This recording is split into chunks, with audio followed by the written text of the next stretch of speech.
I'm Malcolm Hazlitt. And I'm Janice Baker. What do we need to do to prepare our homes against fire as we come into the warmer months? And what should we do with electric blankets in the summer? We'll answer that and more next. On Our Time. Oh, yes, we will. Not quite sure what you're doing that for. Keeping warm. It's actually not plugged into anything. I don't want to tell you where that cord's going. It probably is still keeping you warm, though. Yeah, well, it is. Normally sit there with a blanket on. We have a very special guest on this episode of Our Time, Vinny Schar.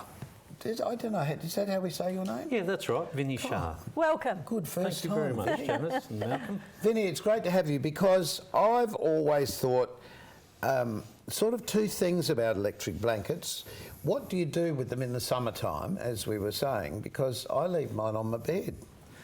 Right, and a lot of people do choose to leave it on their bed, but there's just a few things to check with your electric blanket before you come into the winter season and at the end of it, because I know lots of people look to take their electric blanket off the bed over the summer months. Give it a wash?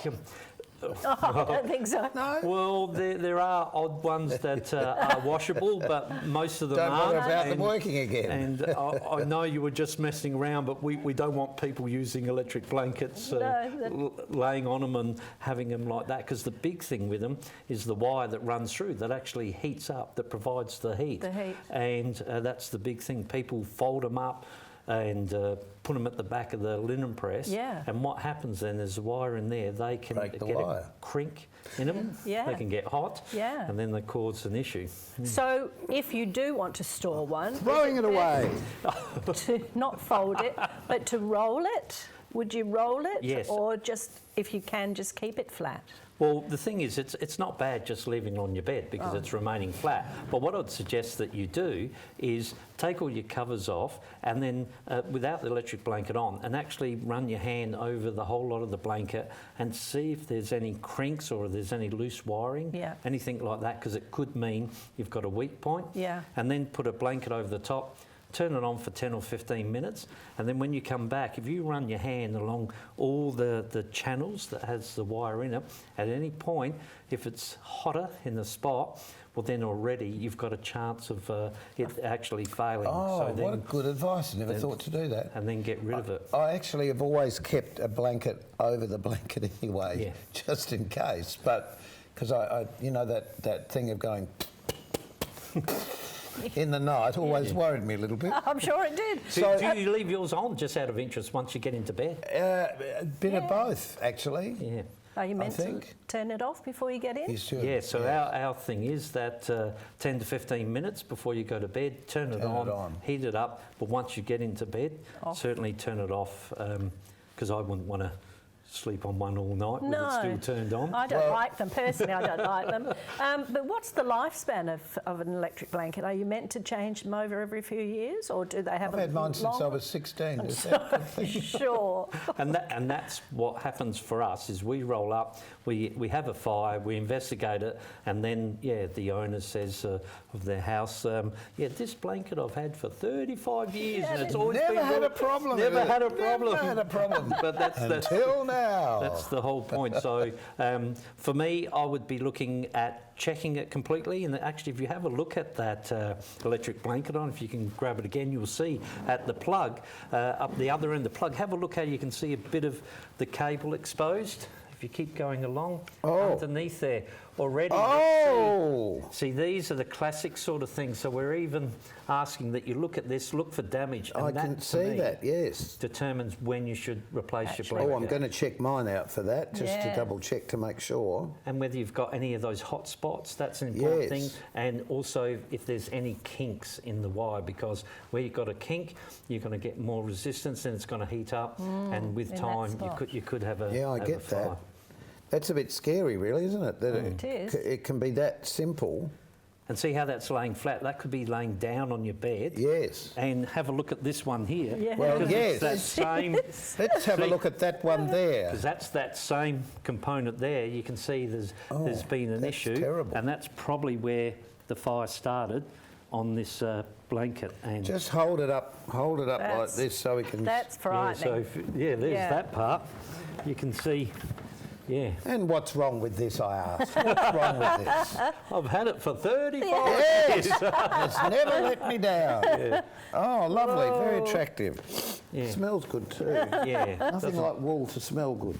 Because that's perhaps a fallacy too, because everybody thinks, well, wool won't burn, Yeah. it'll just smoulder.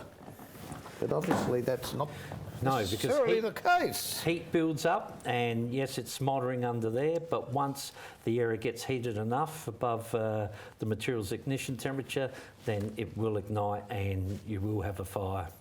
So be very careful with them. Absolutely. Now, the reason that I asked that question was because when talking about organising this segment, I listened to the information on your phone line, the whole information, and they said about, or the voice said about electric blankets, and it's something I'd never even thought about. No. Well, You know? Our makeup girls were saying, yes, but what about those blankets you put over you? Yes, Like those a poncho. heat blankets, well, all of Girls, them, I hope you're listening to this, girls, listening. they're all the same. If I was advising you, if you wanted to really use one, I'm not saying not use them, I would be checking it constantly, and I'd be careful that you wouldn't be putting it on the couch and then things like dogs and pets get on it Yes. and lie on Absolutely. it and then crink it. So it's also just be very careful how you handle it. Well, I guess the argument that the girls even said was it's so energy efficient because it just heats you and not the whole room. Yes. But providing you're awake, you see, so you don't want to fall asleep with it on you. no. And we'll God. talk later You could about smoke get alarms because you'll poached need one to of death. those. That's right. So that's great advice. Thank you for that. It's the truth is, if you're ever concerned about anything, ask a fiery. I suppose. Yes. It's the truth. And your advice as a fiery would be, My advice is check your electric blankets, like you were suggesting before. Don't fold them, roll them up, and look to use something like Australia Post, how they have the big tubes or Yes. a piece of. A big down fat, pipe, yeah, poly water pipe or pipe or something, something, yeah. and just roll it carefully on that. or find a warm partner. Well, A yes. good That'll keep you hot warm. water bottle. Little- Yeah. yes. Always, unless You it leaks. poor old thing. I'd rather find one. Okay. Throw on another doona. Now, Yes, exactly. Yes, okay. Exactly. Yes, put a jumper on if you're that desperate. The other thing is, it's not as fashionable as it was a period of time of having a wood fire in the home. There's a few, I suppose, homes with the old open hearth, Yes. and there are combustion heaters. How safe are both? Like everything, make sure that first up that they're installed by a proper installer. But we there's get no people buying them. PowerPoint in those. Yeah, but we get people buying them second hand, and then they Oh, go okay. and get sort of any old flue kit and put it through the ceiling, because then most of the times the issue is with the flue and then through the ceiling. People don't get their flues cleaned regularly. Gets a build-up of soot inside of them. Then one night you have the fire just a touch hotter than normal, and then next minute you've got people are knocking on your door saying, "Do you realise your house is on fire?" There was and the flames going through the roof space. Well, Yeah. only recently there was something on television, on the news, that is exactly what happened. That's right. That it was through the flue Yeah. that the fire had started, and the family, it was a big family too, all Yes. had to... And that spread to the house next door, if Yes, you remember. yes. Yeah. You were watching that the was same quite, thing. quite You weren't drastic. sharing an electric blanket at the time to keep warm. So, we've got a little clip just to show you about what can happen in a fire. Roll the clip. Here it is. What a lovely way to keep the kitchen warm, he said. So this is someone that's probably answered the door, talked to a neighbour, the kids have distracted them, got on Facebook, watching an episode of your show, got distracted and come back in. Clearly wasn't any old sheet. No, that was a fire blanket. And I don't know if you have one of these at Yes, home I do. yourselves. I do. Yeah. This one? This one here. In fact, I don't have a fire blanket. I never even considered that would be the answer to. Well, there's a couple of reasons to have them. First up, as soon as you have a fat or oil type fire, Yeah. you need to put those over the top, because if you put water, why don't makes- you put water? well, it'll just explode, won't it? It's quite reactive, the explosion from it. Yeah. And what's happening is that water is converting to steam, and I believe it's about 17,000 cups of, or 1,700 cups of steam to 1 cup of water. So really? it's quite violent, and then Yes. droplets of fat in it, and then the person themselves can get burnt, and then it spreads to the rest of the kitchen. So I can see that's a metre square, Yes. that blanket. We're going to have an in-house demonstration coming up after this break.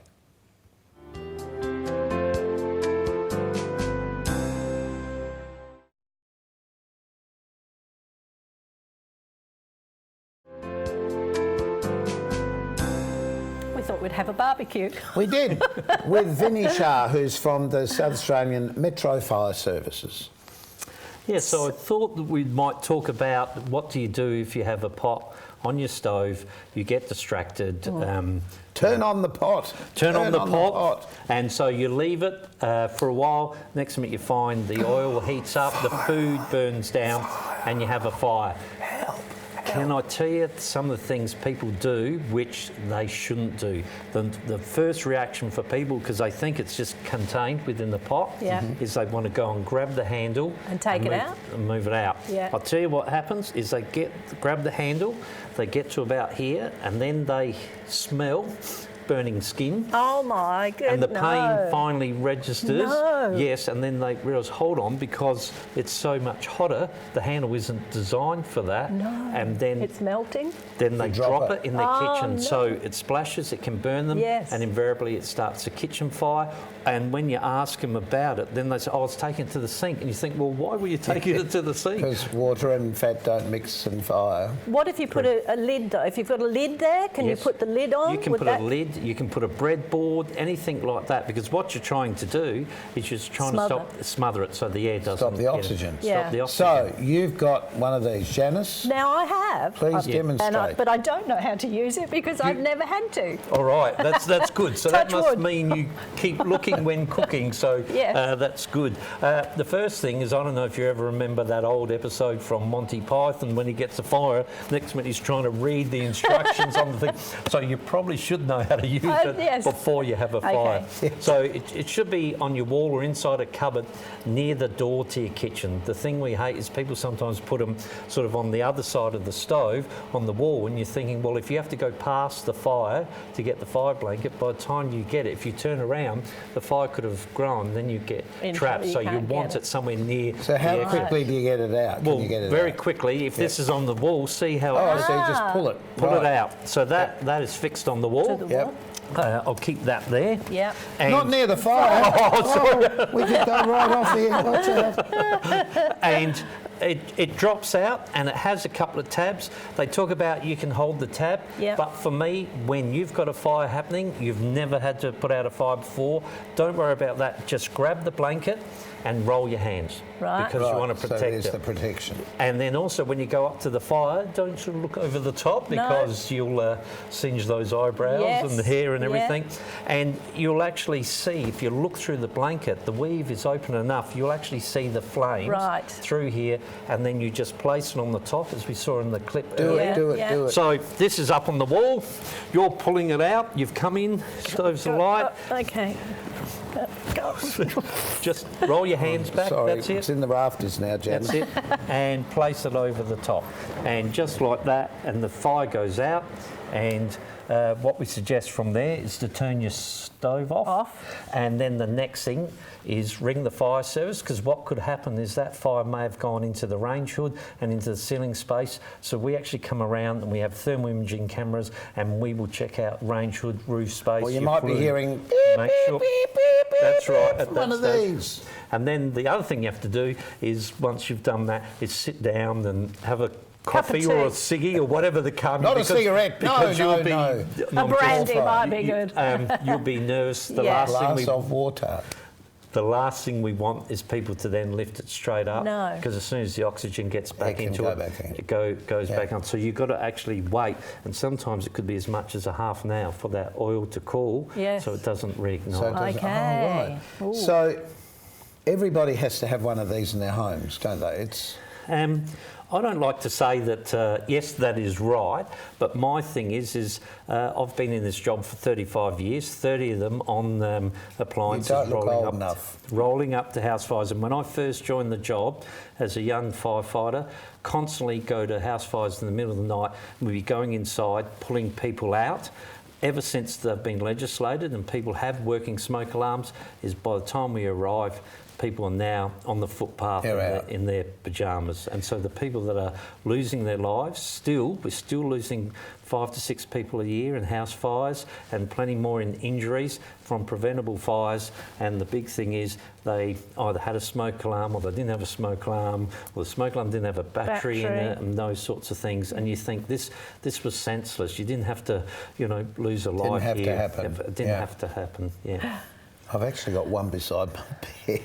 What? A smoke alarm? A smoke alarm, yes. Instead of, hot stuff. But it needs to be on the ceiling. So you got ones on the ceiling as well? Just on the wall, actually, but it should be on the ceiling, shouldn't it? Because heat rises. That's right, and the whole point of it is you want early warning.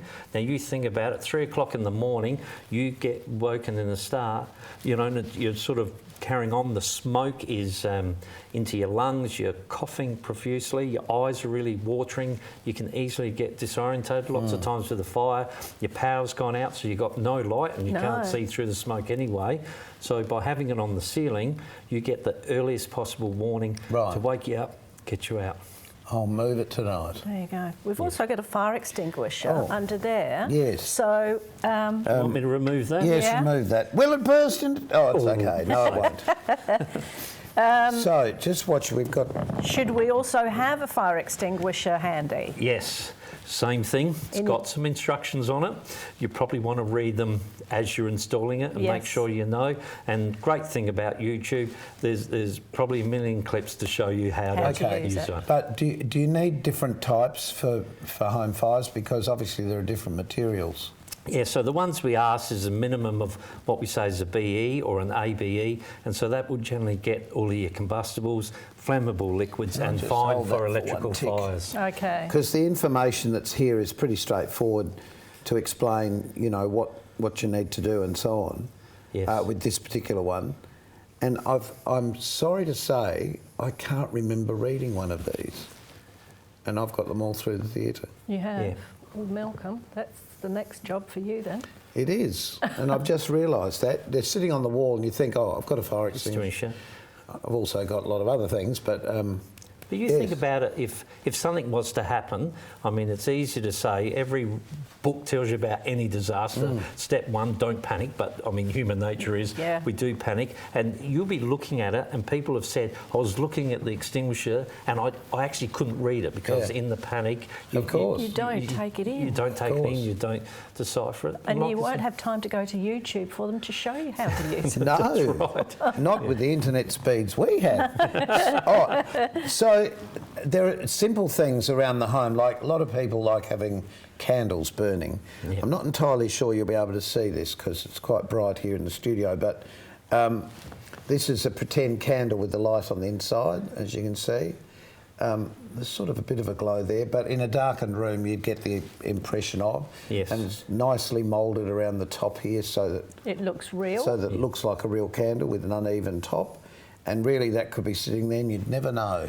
Yeah, and look, for us, as I said earlier, kitchen fires are still our number one fires in relation to total amount of calls we go to. But when we look at the calls that our fire investigators go to, so that's usually a whole room, 40,000 and above, candles is right up there in the preventable fires. And I say to people, look, yes, you want to have a candle. These LED ones with the little batteries in it, they'll sort of run forever.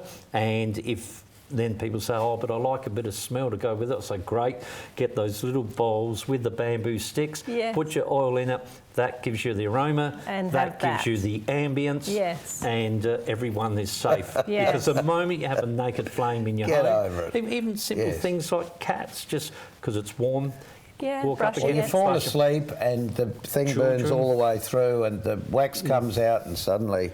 children, else? grandchildren, things like that. Yeah. You've got a torch down there, and that's another thing I've got beside my bed, a torch. Yeah. Yes, there's different sorts of ones here. There are One ones, just like that, a windy one. a wind-up one. The other ones you get are like this, and I suggest you have one in your car, because then you never have to worry about changing the batteries, because it doesn't have replaceable batteries in it. It's just an LED torch. So you've got it.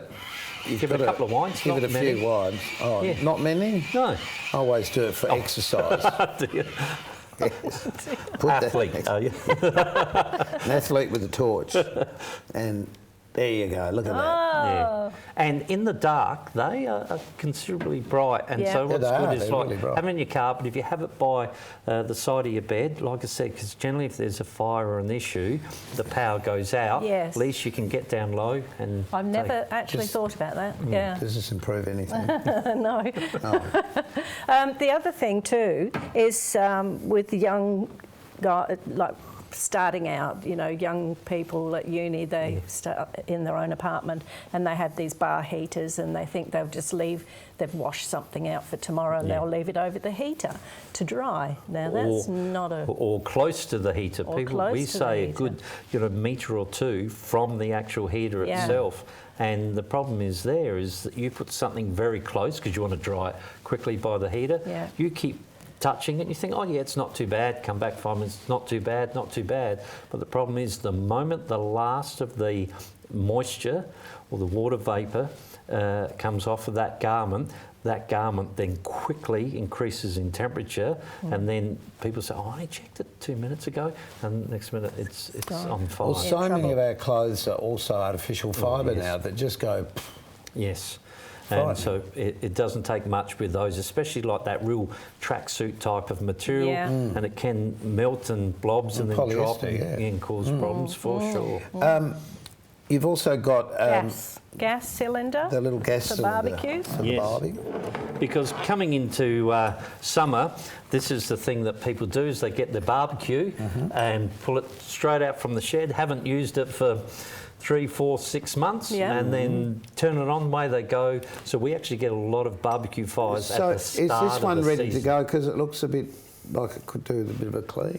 Yeah, so if you have a look, the thing that causes the problem with barbecues lots of times is this, see the black hose there, because they become brittle and they get little cracks in them because from the sun and the weather and because all sorts. you'd probably pack it away like this as well, which But wouldn't even be if it's helpful, sitting would there, it? it's sitting there, the sun comes on it, Yeah. outside gets hotter and cooler, and then it comes quite stiff, and then the moment it's moved a bit, it cracks, and then that's where we can get leaks from. The other thing is people not cleaning their tray of their barbecue. Like for myself, I've a couple of steps, pull out that tray first, clean up the fat from your previous barbecue, put it back in, give it a good wipe over the top. Always check those at the start of the season. And the other big thing you can do is, because you've got, and I just happen to have one here. Well, just hold that thought for a minute, because we'll be back and we'll find out what he's got one of here in a In a tick. moment.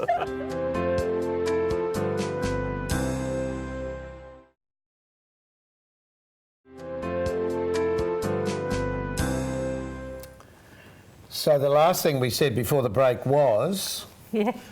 About barbecues Yes. and checking them, and thing is with your gas bottle, make sure that it's within date and that it has been checked with a stamp. Most times people do the grab and go type of cylinders. That's good because that ensures that they're regularly tested and they're all fine. Right. And the last thing, with all the connections on your bottle and the regulator showed earlier, just get some soapy water, put on all the joints, turn the barbecue on, don't light it, just pressurising the system, and if you see little bubbles coming, then you've got a gas leak, because that's the other thing naturally that can cause a fire. The Right. date on the gas bottles, though, because I take mine to get it topped up. Yeah. Should they automatically check the bottle for they're you? supposed to check, and Okay. yeah, if it's over 10 years, then they say no, you need to go off Yeah. and get the cylinder itself. Yeah. So a pressure couple of checked. final words. If we've used the blanket on that's been sitting on the wall for 20 years, what do we do with the blanket after that? The moment you use a blanket, get rid of it. Get rid of it. Get a new one. blanket. And what's the most important message from the fireys? I think the most important message is about having working smoke alarms, because if you don't get that early warning of fire, that's when tragedy can You'll strike. grow wings. Put yours on the ceiling, not next to you. I've got them through the rest of the house, but I just thought one in the bedroom was a good idea. Yes, it is a good idea to have additional ones in every bedroom. Yes. Okay. There you go. I have 7 in my house, but I don't think that's extreme. But anyway. I get it. Vinny, thank you so much. We hope to see you again with more information as we change seasons again. Yes, and thank you both for having us on. Absolute pleasure. Pleasure. And a pleasure to have your company as well this time on our time. So until next time, Take care. See you next time. keep yourself Bye. nice till then. Bye.